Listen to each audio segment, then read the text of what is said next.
आज हम पढ़ेंगे क्लास 10th का फर्स्ट चैप्टर साइंस का रासायनिक अभिक्रियाएं एवं समीकरण। तो ये बच्चों मैं आज ये टेंथ की साइंस स्टार्ट कर रहा हूँ, जिससे कि आपको धीरे धीरे मदद मिलेगी साइंस को भी समझने में और हर चैप्टर को सही से समझे, सही से करें और आगे बढ़े ज़िंदगी में। ठीक है, तो हम स्टार्ट करते हैं। तो रासायनिक अभिक्रियाएँ, अब ये रासायनिक अभिक्रियाएँ क्या होती है, एवं समीकरण क्या होती है, अब ये सारी चीज़ें हम इस चैप्टर में पढ़ने को मिलेगा। अब रासायनिक, यहाँ पर खुद ही आप समझ रहे कि रसायन का कोई केमिकल का नाम आ रहा है। ठीक है, अब ये रासायनिक अभिक्रिया, बल्कि जब केमिकल एक दूसरे के साथ मिक्स करेंगे तो कुछ अभिक्रिया होगी, वो पढ़ेंगे। और इनका समीकरण की इसको कैसे लिखा जाता है, तो ये सारी चीज़ें हमको इस चैप्टर में जानने को मिलेगा। अपने दैनिक जीवन की निम्नलिखित परिस्थितियों पर ध्यान दीजिए और विचार कीजिए कि क्या होता है जब गर्मियों में कमरे के ताप पर दूध को खुला छोड़ दिया जाता है। अब देखो ये घर में हमारे, देखो अगर हम दैनिक जीवन की बात करें तो हमारे घर में ये कैसे होता है, क्या ऐसी क्या चीज़ होती है, ये सब हम घर में भी दैनिक जीवन में जान सकते हैं। अगर आपको साइंस को समझना है बच्चों, तो आपको दैनिक जीवन में देखना होगा ये कैसे होता है, क्यों ऐसा हो रहा है, तो उससे साइंस समझना और आसान हो जाता है। अगर बात करें गर्मियों के दिनों में, अगर आपने देखा होगा दूध को हम खुला छोड़ देते हैं तो धीरे धीरे फट जाता है। ये कैसे होता है, ये सारी चीज़ इस चैप्टर में हम पढ़ेंगे आगे। लोहे का तवा, तसला, कील को आर्द्र वायुमंडल में खुला छोड़ दिया जाता है तो क्या होता है। अब मान लो जब हम किसी भी लोहे की चीज़ को खुले वातावरण में छोड़ देते हैं और फिर धीरे धीरे क्या लग जाती है, जंग लग जाती है। तो ये कैसे होता है, ये सारी चीज़ें क्या है, ये सब इसी चैप्टर में पढ़ेंगे। अंगूर का किण्वन हो जाता है, मतलब अंगूर का एक तरह से सड़ना। अब अंगूर की दारू ही बनती है। भोजन पकाया जाता है और भोजन पकता है, जो आपने देखा वो रोटी बनती है। अब जो रोटी बनती है उसमें भाप निकलता है, भाप कैसे निकलता है, ये सारी चीज़ें जानेंगे।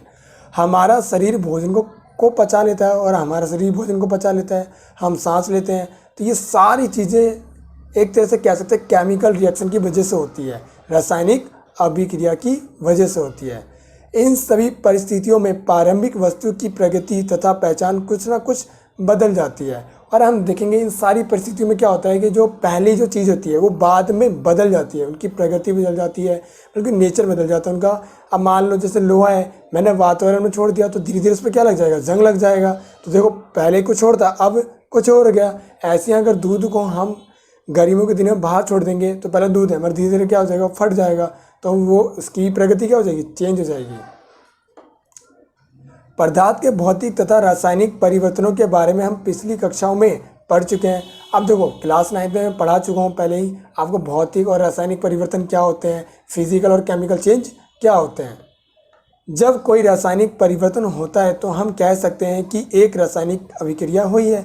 अब देखो जब भी कोई रासायनिक परिवर्तन होता है तो हम कह सकते हैं कि ये क्या है, रासायनिक अभिक्रिया हुई है। समझ में आ गया। तो हम ये भी कह सकते हैं अगर रासायनिक अभिक्रिया हुई है तो हम कह सकते हैं कि रासायनिक परिवर्तन हुआ है, मतलब सीधी सी बात एक ही चीज़ है। ठीक है, आप शायद सोच रहे होंगे कि रासायनिक अभिक्रिया का वास्तविक अर्थ क्या है। अब आप सोच रहे होंगे कि रासायनिक अभिक्रिया होती क्या है, हम कैसे जान सकते हैं कि कोई रासायनिक अभिक्रिया हुई है। इन प्रश्नों के उत्तर पाने के लिए आइए हम कुछ क्रियाकलाप करते हैं। अब देखो इन सब का हम क्या करेंगे, इन सब के उत्तर जानने के लिए कोई एक क्रियाकलाप करते हैं। अब मैं आपको बताता हूँ रासायनिक अभिक्रिया किसे कहते हैं। जब दो या दो से ज़्यादा रासायनिक पदार्थ आपस में अभिक्रिया करते हैं उसे क्या कहते हैं, रासायनिक अभिक्रिया कहते हैं।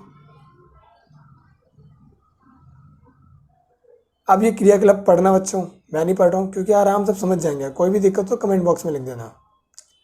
आपने देखा होगा कि चमकदार श्वेत लोह के साथ मैग्नीशियम रिबन का दहन होता है और यह श्वेत चूर्ण में परिवर्तित हो जाता है। अब देखो जब भी हम किसी भी मैग्नीशियम रिबन को जलाते हैं ऑक्सीजन की उपस्थिति में, तो ये किस में चेंज हो जाता है, मैग्नीशियम ऑक्साइड में, और ये चूर्ण बन जाता है। ठीक है, और ये जब जलता है तो ये क्या निकालता है, श्वेत प्रकाश। याद रखना, चूर्ण में परिवर्तित हो जाता है। यह मैग्नीशियम ऑक्साइड का चूर्ण है। वायु में उपस्थित ऑक्सीजन तथा मैग्नीशियम के बीच होने वाली अभिक्रिया के कारण यह बनता है। अब देखो मैग्नीशियम ऑक्साइड कैसे बनता है, जब ऑक्सीजन और मैग्नीशियम रिएक्ट करते हैं वातावरण के अंदर तो क्या बनाते हैं, मैग्नीशियम ऑक्साइड। ऊपर दिए गए 3 क्रियाकलापों के आधार पर हम कह सकते हैं कि निम्न किसी प्रेक्षण की सहायता से हम निर्धारित कर सकते हैं कि एक रासायनिक अभिक्रिया हुई है। अब देखो हम जितने भी अभी क्रियाकलाप देखे हैं तो हम उन सब से देख के ये बता सकते हैं कि ये रासायनिक अभिक्रिया कैसे होती है, कैसे हम पता करें रासायनिक अभिक्रिया क्या होती है। जैसे कि अवस्था में परिवर्तन, मतलब कि उसका स्टेट चेंज हो जाएगा। अब मान लो पहले कोई ठोस है तो द्रव में चेंज हो सकता है, द्रव है तो गैस में चेंज हो सकता है, ये अवस्था में परिवर्तन कहलाता है। ऐसे रंग में परिवर्तन, मतलब कि पहले कोई और से कलर का है अब कोई और से कलर में हो गया, तो हम ये कह सकते हैं रासायनिक परिवर्तन हुआ है, तो रासायनिक अभिक्रिया हुई है। गैस का निकास या उत्सर्जन, अब मान लो कोई भी अभिक्रिया हुई है और उसमें से गैस निकल रही है, तो हम कह सकते हैं रासायनिक अभिक्रिया हुई है।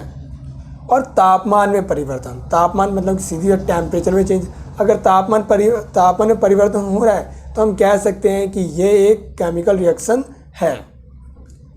यदि हम अपने आसपास हो रहे परिवर्तनों को देखें तो पाएंगे कि हमारे चारों ओर विविध प्रकार की रासायनिक अभिक्रिया हो रही है। और अगर हम देखेंगे तो हमारे चारों ओर कई प्रकार की रासायनिक अभिक्रिया हो रही है। अब बच्चों को क्या करना है, घर में कम से कम 5 या 6 ऐसी चीज़ें ढूंढनी है जहाँ पर वो लगता है कि रासायनिक अभिक्रिया हो रही है। इस अध्याय में हम विभिन्न प्रकार की रासायनिक अभिक्रियाओं और उनके प्रतीकात्मक निरूपण का अध्ययन करेंगे। अब देखो सीधे इस अध्याय में हम क्या पढ़ेंगे, रासायनिक अभिक्रियाओं के बारे में पढ़ेंगे और इनके प्रतीक पढ़ेंगे, मतलब इनके चिन्ह कैसे इनको निरूपित करते हैं, कैसे इनको पहचानते हैं। चलो अब पढ़ते हैं 1.1 रासायनिक समीकरण। क्रियाकलाप 1.1 का विवरण। जब ऑक्सीजन की उपस्थिति में मैग्नीशियम रिबन का दहन होता है तब यह मैग्नीशियम ऑक्साइड में परिवर्तित हो जाता है। अब देखो जब ऑक्सीजन को हम मैग्नीशियम की उपस्थिति में जलाते हैं तो क्या बनता है, मैग्नीशियम ऑक्साइड। वाक्य के रूप में किसी रासायनिक अभिक्रिया का विवरण बहुत लंबा हो जाता है, इस संक्षिप्त रूप में भी लिखा जा सकता है। अब देखो क्या होता है, अगर हम वाक्य के रूप में लिखेंगे तो ये बहुत लंबा प्रोसेस है लिखने में और बड़ा टाइम लगेगा, इसलिए हम इसकी जगह क्या यूज करते हैं, चिन्ह यूज करते हैं। इसे शब्द समीकरण के रूप में लिखना सबसे सरलतम विधि है और इसको हम किस रूप में लिखना सिखाएंगे, शब्द और समीकरण के रूप में। इससे क्या होता है, एक आसान तरीके से हम लिख सकते हैं। ऊपर दी गई अभिक्रिया का शब्द समीकरण इस प्रकार होगा। अगर हम शब्द में लिखेंगे तो ऐसे लिखेंगे, मैग्नीशियम ऑक्सीजन, और जब रिएक्शन की तो क्या बनेगा, मैग्नीशियम ऑक्साइड। ये क्या है, अभिकारक, और ये क्या है, उत्पाद। अब देखो अभिकारक क्या होता है, अब जब रासायनिक पदार्थ आपस में अभिक्रिया करते हैं तो उसे क्या कहते हैं, अभिकारक। और जब वो एक नया पदार्थ बनाते हैं उसे क्या कहते हैं, उत्पाद।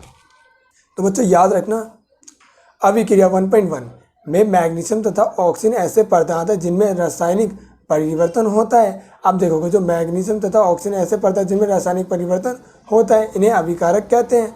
अब सीधी सी बात है, जिसमें रासायनिक परिवर्तन होता है उसे क्या कहते हैं हम, अभिकारक।